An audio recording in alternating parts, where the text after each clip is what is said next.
নতুন কোনো করারোপ ছাড়াই লক্ষ্মীপুর পৌরসভায় ১১৫,৮,৮৩,৯২৬ টাকার বাজেট ঘোষণা করা হয়েছে। আজ বুধবার দুপুরে পৌর শহরে অবস্থিত জনতার গড়ে ২০২২-২৩ অর্থ বছরে এই বাজেট ঘোষণা করেন পৌর মেয়র মোজাম্মেল হায়দার মাসুম ভূঁইয়া। জানা যায় বর্তমান পরিষদের প্রথম বাজেট ও পৌরসভার ৪৫তম বাজেট এটি। বাজেটে রাজস্ব খাতে আয় ধরা হয়েছে ৪৩,৯৮,৫০,০০০ টাকা। উন্নয়ন খাতে আয় ধরা হয়েছে ৭০,২৫,০০,০০০ টাকা।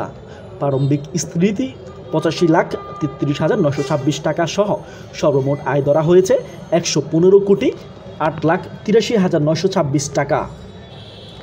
ব্যয় ধরা হয়েছে ১১৪,৭২,৩২,৩০০ টাকা। উদ্ধৃতি ধরা হয়েছে ৩৬,৫১,৬২৬ টাকা। বাজেট অনুষ্ঠানে পৌর মেয়র নাগরিক সেবা নিশ্চিত সহ তার কর্মপরিকল্পনা তুলে ধরে সকলের সহযোগিতা কামনা করেন।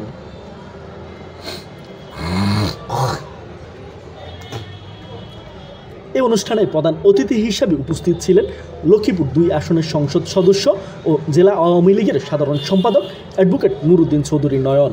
এ সময় স্থানীয় বিভিন্ন পেশাজীবী সংগঠনের নেতৃবৃন্দ ও ১৫টি ওয়ার্ডের কাউন্সিলররা উপস্থিত ছিলেন।